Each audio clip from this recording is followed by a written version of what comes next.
Hey guys, I wanted to talk to you about a few topics that I never really touched upon, and there's a lot of controversial and very interesting subjects that I'm about to speak about. They might be sensitive as well, but I'm going to speak about them because I feel like nobody ever really speaks about these things. I'm actually a parent to an autistic child, and I couldn't tell you how difficult it is to be a parent who's always trying to understand his son's condition. My healthcare system told us he had autism, and 9 years later, I still refuse to believe that.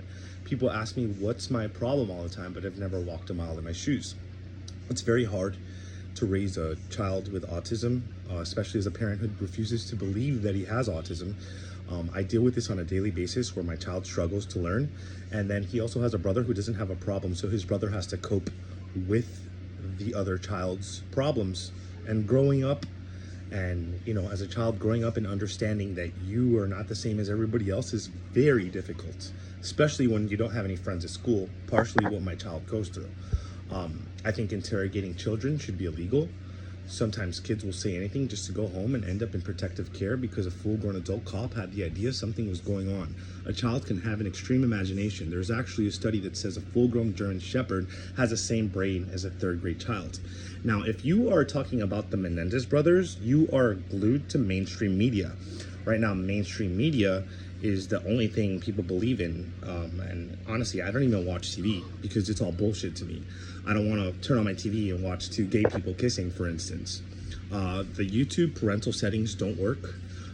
As much as you put parental settings on YouTube, adult topics will show up on your child's channel. Things you never taught your child will show up on your child's application. And I'm tired of that. I'm tired that the world has revolved around a disgusting psychological disturbance that needs to be accepted, and if you judge upon it, you're considered sick. Now, everybody is being diagnosed. The world is getting colder, and we have to teach our children to be stronger than ever. The world is constantly sick. Everybody's being called a narcissist. You are schizophrenic for thinking differently. You are bipolar for feeling emotional. And if you make the wrong decision, you are definitely a narcissist. I'm sorry. There's people with no degrees diagnosing people and calling them narcissists. We all have narcissistic characteristics and tendencies in different ways, but should that necessarily mean that you're a full-fledged narcissist? Why is everybody being called something? I guess being human is just the definition of being sick at this point. Because if you are able to speak your mind and then be judged upon and then be told that you have an issue for saying what you feel, then there is something seriously wrong with this country right now. And I am voting for Donald Trump. I do not like Kamala Harris. I think she stands for the wrong things. I don't like how homosexuality is so promoted publicly. And it's disgusting at this point. For the people that are straight, I feel like gay people and blacks are really running this country. I don't agree with the LGBTQ community. I think they're the most psychologically disturbed people on this planet.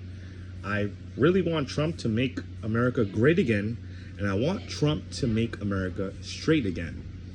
There's a national day for everything nowadays. There's a national day for your pillowcase. And this is where I don't understand a lot of things. I don't really like to speak about racism, but I think I'm entitled to get an opinion on how you treat people. Like I said, I'm not racist because I've actually helped immigrants who are from Haiti or from other countries that are of a different color turn on their stoves in their house because they didn't know how to use a stove because in their country they didn't have a stove or a dryer. And it's crazy. I do so many favors for the opposite race, black, and they only tend to respect their own people and expect to be treated royally 24/7.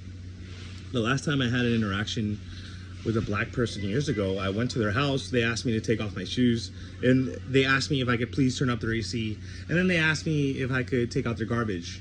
And as a drug addict, I did all that because I was sold, a bunch of shit, and I had to go to rehab, and it was just the most disgusting experience.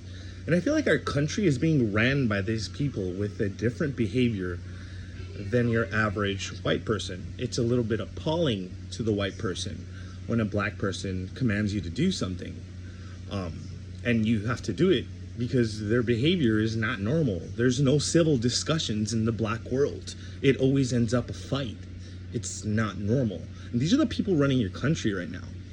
And I'm not racist, but I think I have the opinion to talk my shit just like your race talks your shit, because y'all act innocent as fuck and then point at someone for being racist after disrespecting their entire life.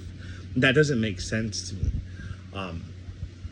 Voy a hablar un poquito en español. I'm going to speak a little bit in Spanish. I want to mention that my family that raised me is originally from Santiago, Chile. Santiago, Chile is a continent in South America. Right now, they have a place in Chile called the Patagonia, which is near the South Pole, the home to polar bears, penguins, and even the largest bird in the world, the Andean condor. Uno se cansa de siempre soportar a otra persona siempre, pero nunca devuelven la misma actitud. Al opósito, te roban todas las ideas y lo recrean en su misma versión. Porque la gente que esperan hasta el último minuto para responder. ¿Por qué la gente esperan hasta el último minuto para responder a algo importante? Esperan hasta que algo extremo pase para reaccionar. Tanta mierda por nada. And if you are reading my post on Instagram, I already wrote this on Instagram, but I thought I'd share a YouTube video on it. If you don't understand Spanish, I just mentioned that why do people have to wait for the last minute to respond to something important and wait till an extreme thing happens to react to that? And I also said in Spanish, I get tired of always supporting another person and never receiving the same attitude back. And the opposite, if anything, I will support you and then you'll steal my ideas and recreate it into your own version.